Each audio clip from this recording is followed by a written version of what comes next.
Hello everyone and welcome to Bear News as we take a moment today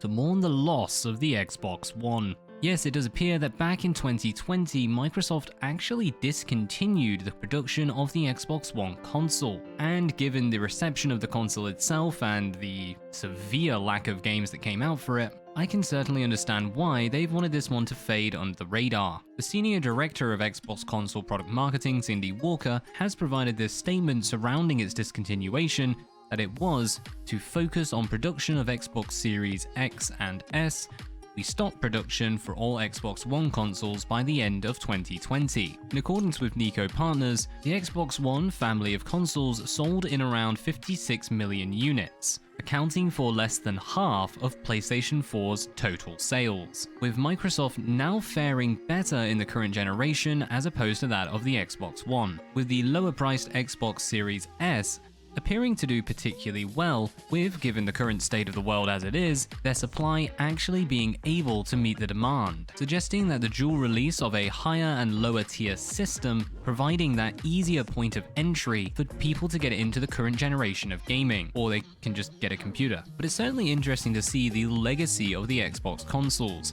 The original Xbox came out as a groundbreaking console back in the day, proceeding to host some fantastic games in its back catalogue before eventually giving way to the Xbox 360, a console that was a member of what I would consider to be the greatest gaming generation consoles have ever seen, literally acting as a member of the forefront for gaming, leading the way in the introduction of Xbox Live, as well as making gaming a far more mainstream means of entertainment, and unfortunately sowing some seeds for the later use of DLCs, but we'll get into that another day, before falling all so much and all so hard for the Xbox One, has finally reached its end, not with a bang, but with a whimper. But given the quietness of its demise, perhaps we should just leave that one to rest, at least until another day. As we move along to some of the news on what Sony is doing. While perusing the news of late, it appears that the PlayStation Now gift cards have been pulled from UK retailers. Now a lot of this has started a bit of a stir amongst the community, pondering exactly what will be coming next, and it appears we have some form of an answer, at least in the form of rumor and speculation, that Sony is currently working on a subscription-based service codenamed Spartacus. Now I have to admit straight up that pretty much my only use of the PlayStation Store has always come down to the fact that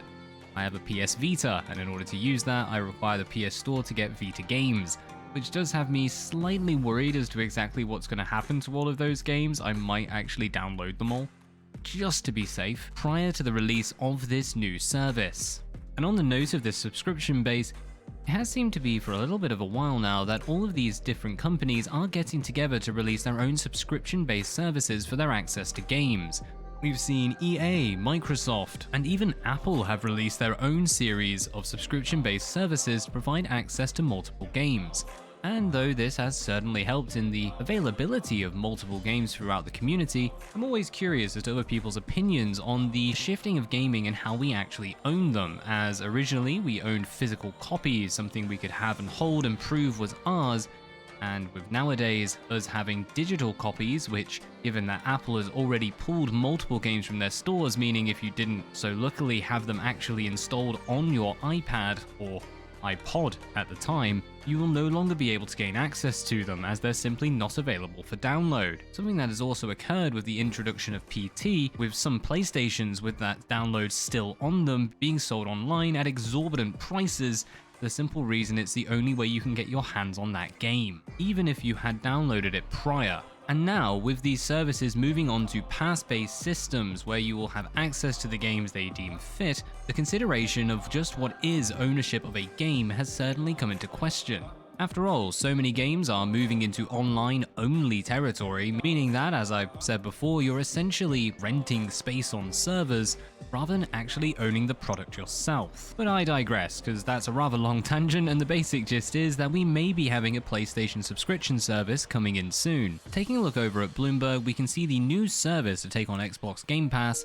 the code-named Spartacus. The suggestion is that the service, codenamed Spartacus, will allow PlayStation owners to pay a monthly fee for access to a catalogue of modern and classic games. People suggesting this asking not to be identified because they were not authorized to speak to the press about the plans. All hush-hush cloaks and daggers indeed. The suggestion though is that this service will be available on both the PlayStation 4 and PlayStation 5, for the simple reason that the PlayStation 5 is still proving to be rather difficult to actually gain access to. I must admit, even here in Japan, I haven't seen that many of them. Weird. But with Sony pledging to continue the production of the PlayStation 4 with over 1 million PS4s being confirmed for production, it makes sense that any new release of service would include the PS4 and PS5 generation consoles, for the simple reason that everyone's still really on PS4 right now. I have to say thank you very much, as it's likely the only console I'm ever going to have a chance of getting. Now in theory, this certainly sounds like a good thing,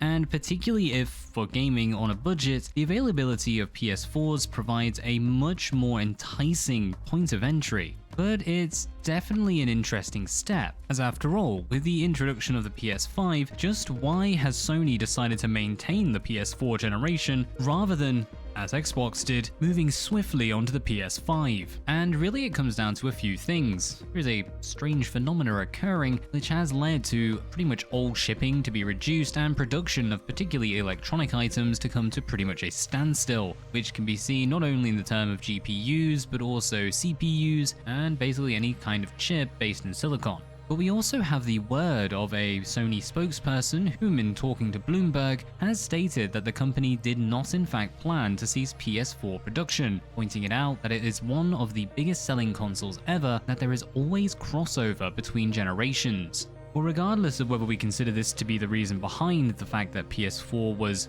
one of their best ever selling consoles, we do know that PS4 unit sales went down after the introduction of the PS5, presumably because if people are wishing to get into console gaming, or continue, as most probably is the reason, then they are going to look to be buying the latest edition, as it's going to have a much longer shelf life and of course provide them access to certain games which inevitably will become, even if not released in the States, exclusive to the next generation. Which also brings up a very interesting question. Given how the latest generation of consoles have been released within a certain tumultuous time, to say the least, just how will companies react to this situation, potentially, and I would imagine so, prolonging the lifespan of the consoles so as to account for the fact that so few people will have gained access to them. Something that honestly I actually think is a rather good thing, as the average lifespan of a console, though being a reasonable 5 to 6 years, doesn't factor in that often games will continue to be developed for the previous generations alongside continued support for the console themselves even after the new generation takes over. Not to mention the continued second-hand trade of games and consoles long after they're made obsolete, something that's never been more important to maintain given the current generation's seeming disposition towards backwards compatibility, at least for now. After all, for the longest time, so many people had a PlayStation 2 without needing any form of update, as simply the games were insanely good, and the developers, both in-house and third-party, were able to really experiment with and push the boundaries of the console due to the amount of time that they had access to it and the experience that they had therefore developed. I'm definitely throwing this out there as a bit of a general rule, but 9 times out of 10, the best games in terms of pushing the sheer potential of each console really do come at the end of the console's life, and as such, given a much longer lifespan, was pushed well and truly to the limits by all of the developers that had enjoyed using it for all that time. And I'm sure some who didn't like it also gave it a shot and all. And as if an inevitable response to that shifting in generations between consoles and backward compatibility issue is that Sony has been slowly, in the background, removing yet more and more of their PlayStation exclusive notices from their products. We've seen this before with Horizon Zero Dawn and Days Gone, where the PlayStation exclusivity notice was removed prior to their release upon the PC. And from this very same method, we can see that Ghost of Tsushima has removed their only on PlayStation notice from the new boxes of their game,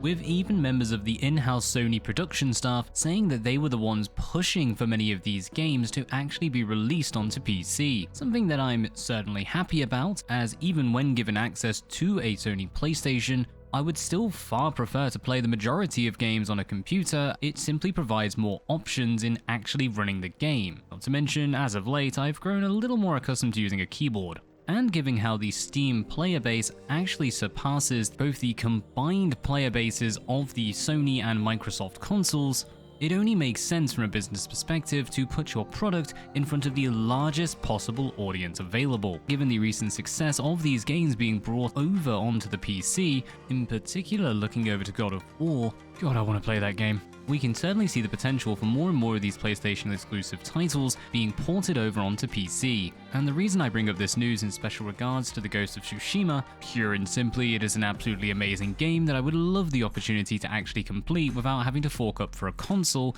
particularly as I don't know how I'd ship that.